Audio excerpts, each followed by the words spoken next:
Assalamualaikum warahmatullahi wabarakatuh. Perkenalkan, nama saya Anissa Fitri M. Nur dari Prodi Ekonomi Syariah.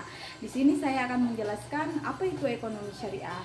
Ekonomi syariah yaitu sebuah konsep ekonomi yang dijalankan berdasarkan dengan nilai-nilai dan prinsip-prinsip ajaran Islam yang bersumber pada Al-Quran dan Al-Sunnah yang berorientasi pada pencapaian Allah Subhanahu wa Ta'ala. Di sini juga saya akan menjelaskan selebih dahulu juga itu apa ekonomi syariah menurut pandangan saya. Pandangan saya itu adalah ekonomi syariah adalah sebuah ilmu yang mempelajari tentang permasalahan ekonomi sesuai dengan syariat Islam.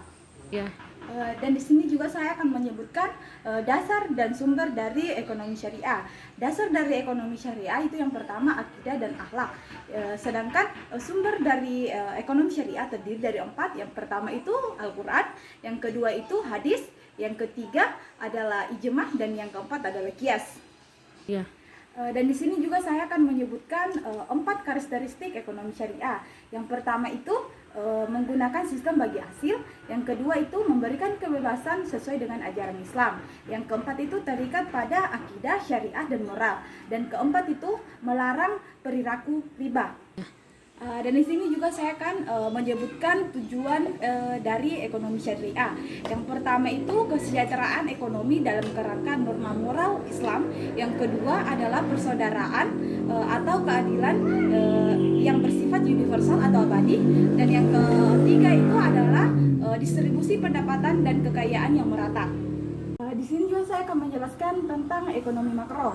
Ekonomi makro yaitu cabang ilmu ekonomi yang mempelajari tentang mekanisme berjalannya perekonomian secara menyeluruh yang berkaitan dengan penggunaan faktor produksi yang tersedia secara efisien agar kemakmuran masyarakat dapat dimaksimumkan dan dilihat dari sudut pandang ajaran Islam.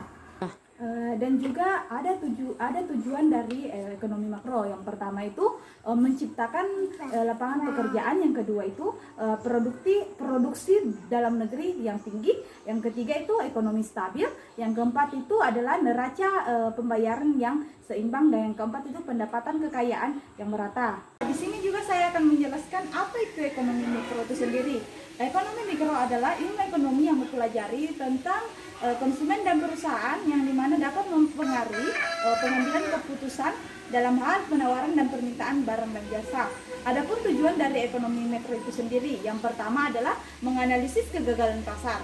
Yang kedua adalah melakukan analisis terhadap mekanisme pasar yang dimana membentuk harga relatif kepada produk barang dan jasa. Tadi pemaparan dari saya tentang ekonomi syariah dan ekonomi makro dan mikro. Sekian dan terima kasih. Assalamualaikum warahmatullahi wabarakatuh.